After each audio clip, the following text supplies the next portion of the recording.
चलिए आज हम लोग सीखेंगे GSTR3B फाइल करना हम लोग सीखेंगे। तो GSTR3B क्या होता है, हम इसमें ITC क्लेम करने का काम करते हैं और जो टैक्स का जो पेमेंट करना है वो चीज़ें करते हैं GSTR3B से, ठीक है। और GSTR3B की जो ड्यू डेट हमारी होती है 20 तारीख को होती है। 20 तारीख की डेट किसके लिए, जो मंथली फाइलिंग करता है उसको 20 तारीख को करना है, और जो क्वार्टरली फाइलिंग करता है उसको 24 तारीख तक फाइल करना पड़ता है, ठीक है।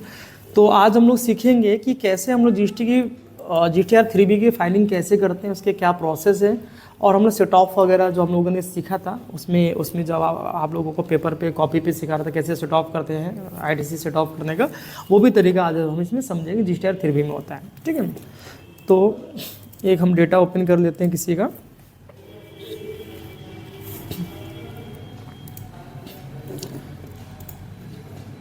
जैसे एक लोगों का हम ये डेटा,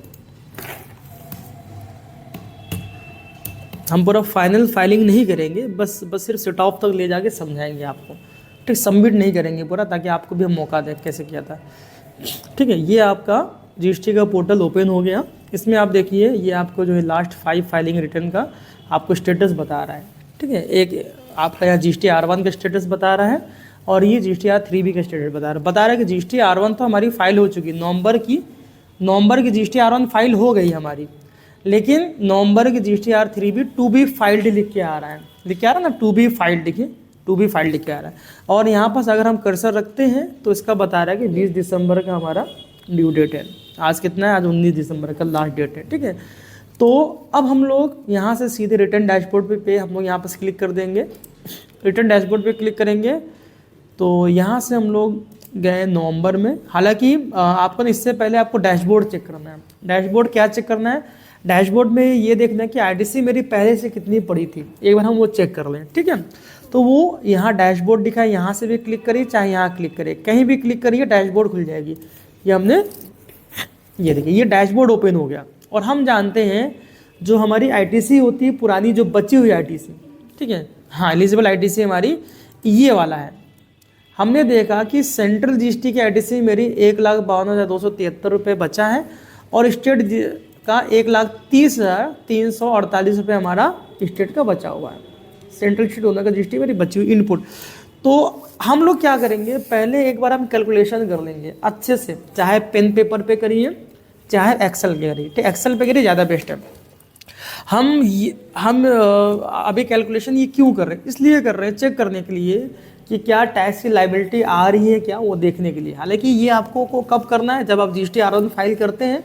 GSTR1 फाइल करने से पहले आपको आपके पास क्या मतलब कितनी सेल पे आपका जो टैक्स आ रहा है, आउटपुट टैक्स कितना आ रहा है, इनपुट टैक्स कितना है, उसको हम लोग कैलकुलेट एक बार कर लेंगे पहले। लेकिन यहाँ पर कैसे करते हैं वो आपको समझाता हूँ, ठीक है।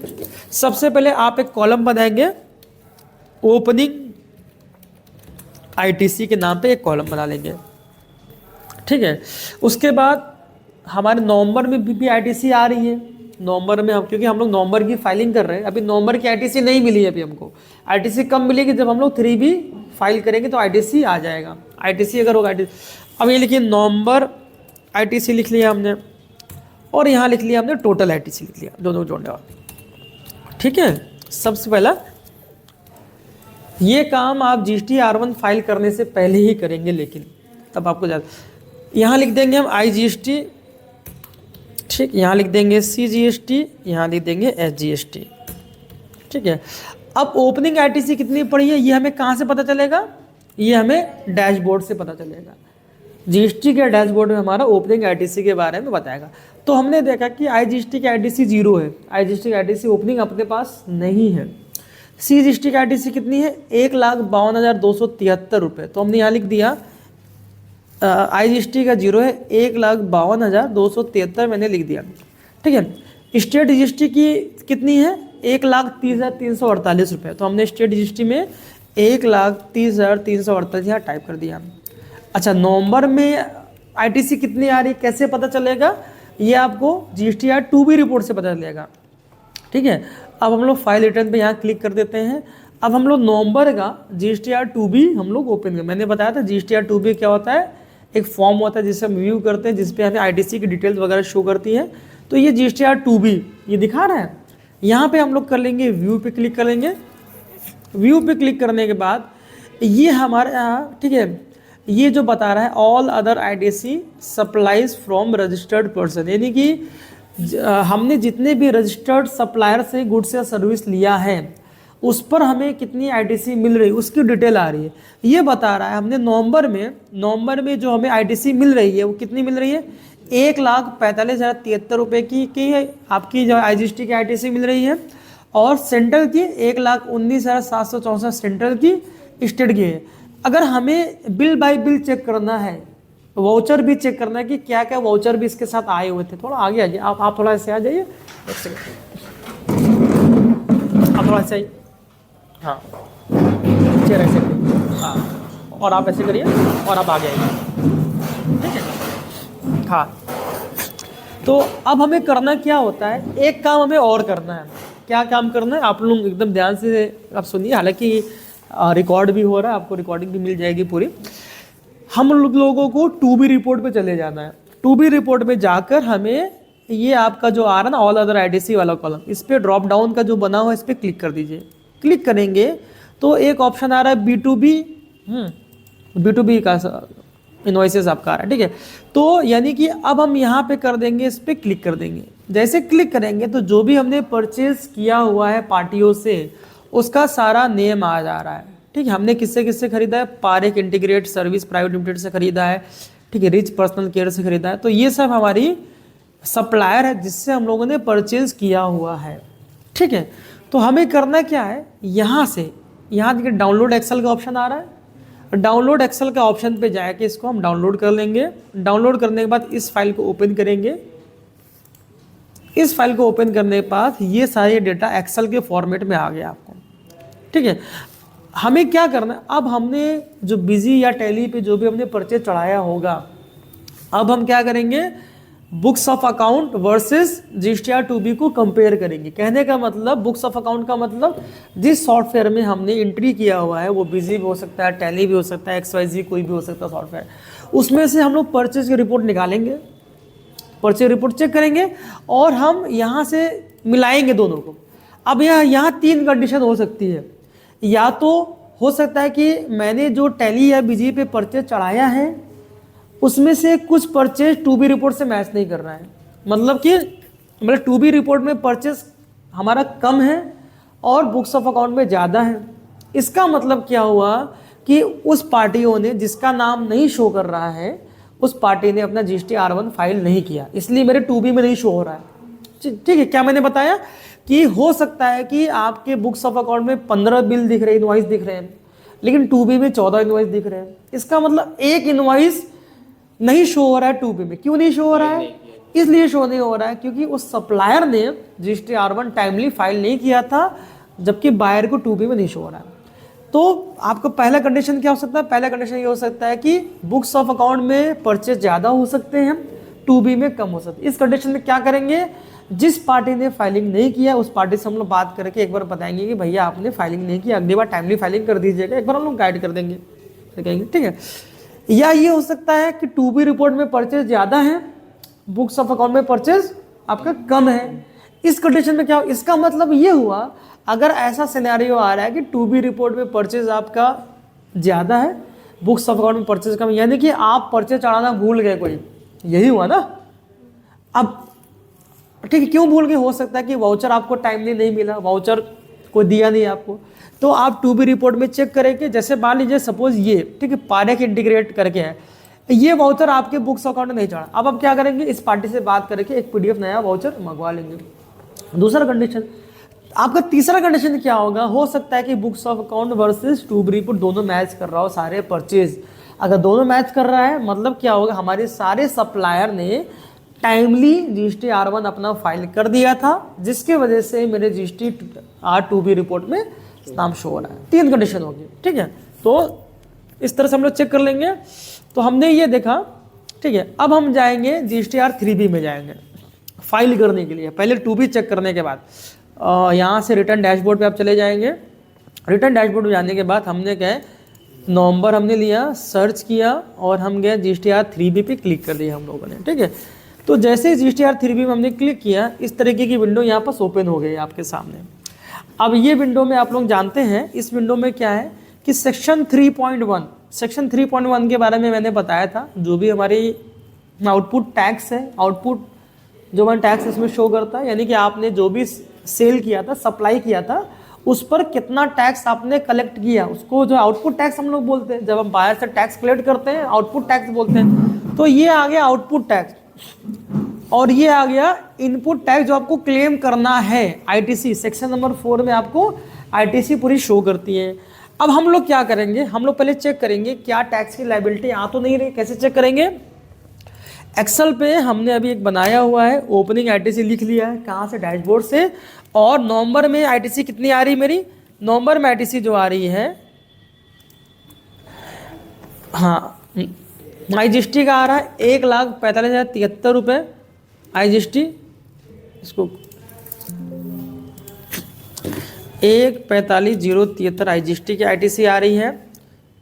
सेंट्रल जीएसटी कितनी आ रही,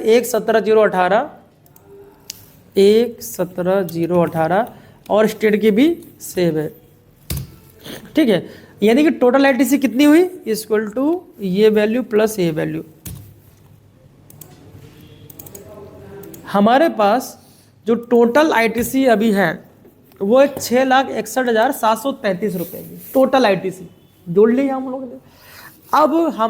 अब हमें चेक करना है कि आउटपुट हमारी कितनी है। अब हम आउटपुट की रिपोर्ट निकालेंगे, आउटपुट जीएसटी की रिपोर्ट। तो हमने बताया था कि output GST minus input GST होने पर जीएसटी की लायबिलिटी पता चलती है। तो आउटपुट जीएसटी भी हम यहाँ पर एक कॉलम बना लेंगे ऐसे करके। तो आईजीएसटी का आउटपुट कहाँ से देखेंगे, सेक्शन 3.1 जीएसटीआर 3B का सेक्शन 3.1 आपको आउटपुट टैक्स के बारे में बता रहा है। तो आईजीएसटी मेरा 0 है। आईजीएसटी 0 का मतलब क्या हुआ कि मैंने उत्तर प्रदेश से बाहर कोई भी सेल नहीं किया, आईजीएसटी लगाई नहीं। ठीक है, सेंट्रल का कितना है, 1,98,265 रुपये 90 पैसे। तो 1,98,266 कर दीजिए, 1,98,266, इसका भी सेम है। तो ये मेरे आउटपुट है। आउटपुट है 3,96,000, इनपुट है 6,61,000। इसका मतलब टैक्स की लायबिलिटी अपने ऊपर नहीं आएगी। क्यों नहीं आएगी, क्योंकि इनपुट जीएसटी अपनी ज़्यादा है, आउटपुट जीएसटी हमारी कम है। तो एक बार हम ऐसे चेक कर लेंगे, क्लियर है। चेक करने के बाद हमने देख लिया कि ये डेटा सही है कि नहीं है। कैसे चेक करेंगे, एक बार हम अपना बिजी या टैली खोल के देखेंगे जीएसटीआर1 में इतनी आउटपुट आ रही कि नहीं आ रही है, और हम लोग एक बार हम परचेज की रिपोर्ट में चेक कर लेंगे कि इतनी इनपुट है कि नहीं। सब मैच कर जाएगा। मैच करने के बाद आपको कुछ नहीं करना, ठीक है। अगर आपके ऊपर जो लेट फीस होगी तो यहाँ शो करेगा, लेट फीस कुछ है नहीं है, ठीक, लेट फीस ऑटोमेटिक। अच्छा, ये सब डेटा जीएसटीआर 3B में क्या होता है, आपको डेटा कुछ मैनिपुलेट नहीं करना, ऑटो फिल्ड आएगा, सारा डेटा ऑटो फिल्ड आएगा। बस आपको करना ये क्रॉस चेक करके ये चेक करना है कि जो डेटा यहाँ ऑटो फिल्ड शो कर रहा है क्या वो सही डेटा है, बस इतना चेक करना है। अपने बुक्स ऑफ अकाउंट से हम लोग चेक कर लेंगे, मैच कर लेंगे, ठीक है। तो इसको करेंगे हम लोग फिर सेव। अगर ये सब कुछ सही है इसको कर देंगे सेव, एक बार रिफ्रेश कर देंगे, ठीक है। जैसे आप सेव कर देंगे, सेव करने के बाद सेव रिसीव। अब यहाँ पास आप क्या करेंगे, एक ऑप्शन यहाँ खुलेगा अभी, ये प्रोसीड टू पेमेंट आ गया। यहाँ पर प्रोसीड टू पेमेंट पे क्लिक करेंगे। जैसे प्रोसीड टू पेमेंट पे क्लिक करेंगे तो एक नई विंडो ओपन होगी। इधर क्या, अब एक नई विंडो आपके सामने ओपन हो रही है। अब ये क्या है, इसको पढ़ते हैं। यहाँ लिखा है cash ledger balance. Cash ledger का मतलब क्या होता है, जो भी हमने पेमेंट जमा किया जीएसटी के पोर्टल पर, जो पैसा मेरा जो कैश में अभी अवेलेबल है, बचा है। मान लीजिए कि पिछले महीने मुझे 10,000 जीएसटी फाइल करनी थी, लेकिन मैंने जीएसटी के पोर्टल पे 12,000 डाल दिया। 10 फाइल मतलब कि 10 पेमेंट करना था टैक्स, मैंने 12 डाल दिया, इसका मतलब 2,000 बचा ना। तो वही जो बचा, इनके पास कितना बचा है, 1,200 रुपये इनके पास कैश लेजर का बैलेंस है। यानी कि फ्यूचर में अगर हमें कैश में पेमेंट देने की जरूरत पड़ेगी टैक्स को, आईटीसी मेरी कम पड़ेगी, तो जब आईटीसी कम पड़ती है तभी हम कैश में पेमेंट करते हैं, तभी हम टैक्स जमा करते हैं। आईटीसी कम होती है तो अगर फ्यूचर में हम 2,200 रुपये का हम एडजस्टमेंट कर सकते हैं, पहले से पोर्टल पे पड़ा हुआ है कैश। अब यहाँ से स्क्रॉल ऐसे ले जाके देखिए, अब यहाँ पास आ रहा है क्रेडिट लेजर बैलेंस, ठीक है। इसका मतलब क्रेडिट लेजर बैलेंस का मतलब क्या हो, आईटीसी को जीएसटी पोर्टल में क्रेडिट लेजर बैलेंस के रूप में शो करता है। अब ये क्या कर दिया, इसने क्या कर दिया, नवंबर की आईटीसी प्लस ओपनिंग आईटीसी दोनों को जोड़ दिया। अब ये बता रहा है कि टोटल आईजीएसटी की आईटीसी आपके पास हो रही है 1,45,74, हमने भी शायद यही जोड़ा था, 1,73, ठीक टोटल। तो ये बता रहा है टोटल आईटीसी कितनी हो रही है नवंबर को भी लेकर।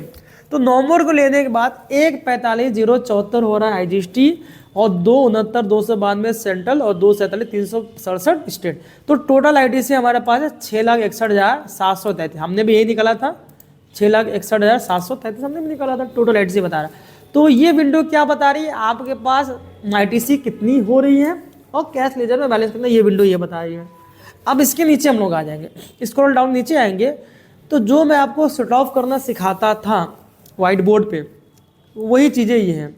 अब यहाँ ध्यान दीजिएगा, यहाँ पास हमारी आगे कई output tax liability, output tax को यहाँ लिख दिया, आईजीएसटी का आउटपुट, सीजीएसटी का आउटपुट, एसजीएसटी का आउटपुट।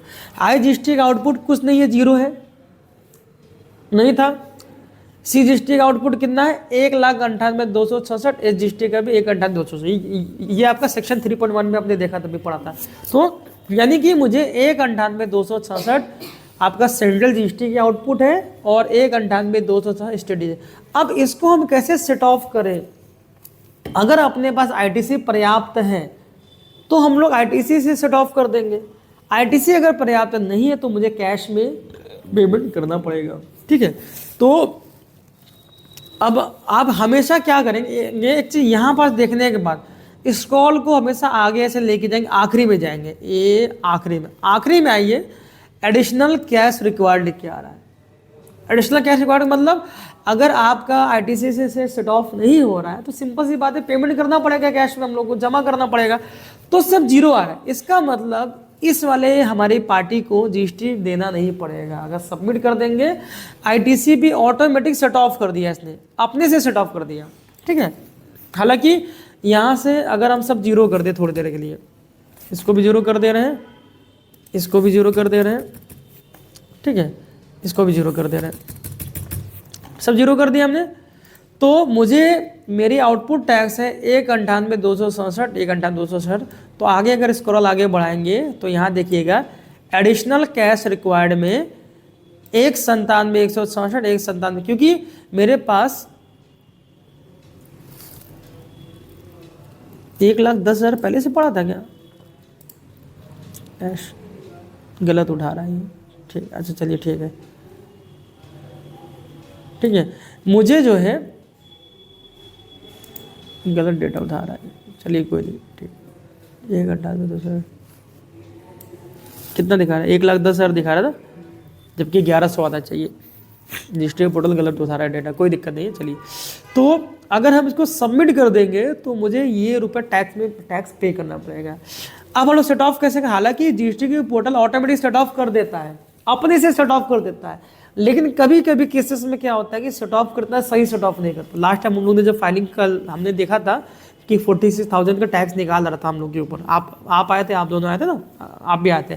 तो आप जीएसटी के पोर्टल ने तो सेट ऑफ कर दिया, अपने आप डेटा यहाँ डाल दिया था, फिर भी टैक्स की लायबिलिटी आ रही थी, लेकिन हम लोग ने उसको जब अपने तरह से सेट ऑफ किया तो 0 कर दिया था। अब यहाँ देखिएगा, आईजीएसटी का आउटपुट कुछ है ही नहीं है, तो आईजीएसटी को छोड़िए। सेंट्रल जीएसटी का आउटपुट कितना है, 1,98,266। अब हमने बताया था, जब आपको सेट ऑफ रूल बताया था हमने आपको, वाह बंदर आ गया, सेट ऑफ रूल जब हमने बताया था आप लोगों को, उस समय बताया था कि सेंट्रल जीएसटी के आउटपुट को सेट ऑफ कौन कर सकता है, या तो सेंट्रल जीएसटी की आईटीसी सेट ऑफ करेगी, या तो आईजीएसटी की ITC set of, state GST की आईटीसी सेंट्रल को सेट ऑफ नहीं कर सकती। अब ये देखिए, सेंट्रल जीएसटी की ये आपको आउटपुट है, ये देखिए, ये कॉलम में आपको ये कॉलम में आप डेटा भर सकते हैं इसमें, लेकिन ये आपका डिजेबल हो गया, क्यों, क्योंकि स्टेट वाला सेंट्रल को सेट ऑफ नहीं, इसलिए ये कॉलम डिजेबल कर दिया गया। ऐसे ही स्टेट की जो हमारे आउटपुट है, ठीक, आईजीएसटी का कॉलम है, ठीक, सेंट्रल का डिजेबल कर दिया जीएसटी के बोर्ड, सेंट्रल से आप इसको पे नहीं कर सकते, आईटीसी सेट ऑफ नहीं कर सकते स्टेट। अब हम क्या सेट ऑफ करेंगे, अब यहाँ पास कर दीजिए, ये आपका जो आईजीएसटी है, आईजीएसटी में चाहे यहाँ कर्सर रखिए, चाहे यहाँ रखिए, चाहे यहाँ रखिए, तो आईजीएसटी का बैलेंस बताएगा। यहाँ रखिए कर्सर, आईजीएसटी का बैलेंस कितना है, इनपुट 1,45,74 रुपये। अब अपने पास 1,45,74 पड़े हैं। अब हमने बताया था सबसे सिंपल तरीका क्या है, इस अमाउंट को IGST के अमाउंट को तो हाफ हाफ हम डिस्ट्रीब्यूट कर सकते हैं सेंट्रल और स्टेट में।